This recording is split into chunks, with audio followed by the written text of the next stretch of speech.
Uh, it's interesting, though, Crime Stoppers came about now about 50 years ago. And it's a very simplistic concept, but at a situation, it was a police officer in New Mexico, police officer in New Mexico, who was working on a homicide that occurred. And he was very frustrated because he knew there were people that had information that weren't coming forward with it. His name was Greg McAleese, and he came forth with the idea, well, Crime Stoppers, why don't we set this up where individuals convey their information anonymously, we take it, we run with it, and if it leads to the arrest or recovery of stolen property, the tipster becomes a candidate for cash reward of up to $1,000. So that was really his baby, if you will, his idea. Spread throughout the country. So there are Crime Stopper programs throughout the United States. There's actually an umbrella organization, Crime Stoppers USA. And then statewide, we have a state organization, Illinois State Crime Stoppers Association. There are numerous different Crime Stopper programs throughout the state of Illinois. Most of them are geographically designated by counties. We're the Champaign County Crime Stoppers, Macon County Crime Stoppers, Vermilion County Crime Stoppers, whatever the case might be. So most of them are designated by a county geographically. But there are Crime Stopper programs throughout the country, and Illinois is one of the strongest states for having Crime Stoppers programs exist. All right, and then I just kind of want to go back and talk about, exactly how you guys work, because I think it's really interesting. It's, someone goes to you guys don't even want to know their names. I mean, personally, I would have thought before we just talked right now that, hey, they can keep their name, but we won't give it out. You guys, I mean, it's totally anonymous. Right. I can't underscore enough the lengths we've gone to maintain the anonymity. That is truly a tremendously important feature of our program, underscored by the fact that these statistics are a little dated, but well over half of our tipsters never contacted us back for the cash reward. So I think it's the anonymity that's the real incentive, the real carrot, if you will, for them coming forward.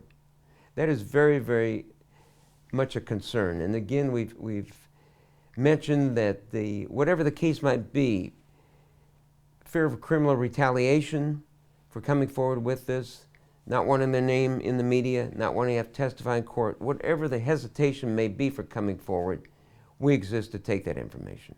But again, right, we do not want to know anyone's name. There's no way we want to be able to link the identity of the tipster. That is definitely not on our radar screen whatsoever, and is of tremendous importance to us that we maintain that anonymity. Now, is there any way, I guess, any other way that you guys might be able to reach out and kind of help, people realize that, hey, this is something I could do, as this is an option I could do to help myself and help the police in my community to get better? Because ultimately that's what it sounds like. It sounds like, obviously they're helping you guys help the police, and the police are, and by doing that, it's helping the whole community. How important is it, you've been stressing, in words, I'm going to ask the question, I guess, directly. Sure. How important is the anonymity? Anonymity. Yeah. That's okay. Don't worry. Sorry. That's fine. You're fine. This don't worry. is the end of my shift. Don't worry. Don't worry. Don't worry. A lot of people have a rough time with that word. I think the anonymity is to me, everywhere is important, if not more important than the cash reward, as is borne out by the fact that often we've had the situation over the years where over half of our tipsters never contact us back for the cash reward. And I think a lot of us can identify with this. We want to be helpful up to a point. We never, again, want to deter anyone from going directly to law enforcement. But if there is that hesitation, and whatever the reason that might have that hesitation, we exist still to get that information so the individual that has the hesitation from coming forward can still rest assured that we can take that, maintain the anonymity, and get that helpful information to law enforcement. So I think that is just so important, getting the word out to the community that there's no way we can trace who's coming forward with information, and we do never want to know who that individual is. That is totally forbidden as far as we exist and operate, and that is truly a cornerstone of our program. So I guess from what I've kind of taken too is they have to contact you back for the cash reward. It's not Right. we'll write your number down. It's so you guys don't. I mean, it's a clean slate every single time. It's a clean slate the whole time. Right. And if they do want a cash reward, which certainly, if they're eligible to it, we're very pleased to make that payment. Basically, they are told to contact us back, and they're given a number so that we can identify the case with this individual. So again, we do not take any names. Nothing's recorded. There's no video, what have you. So their name, their moniker becomes a number, 1, 2, 3, 4.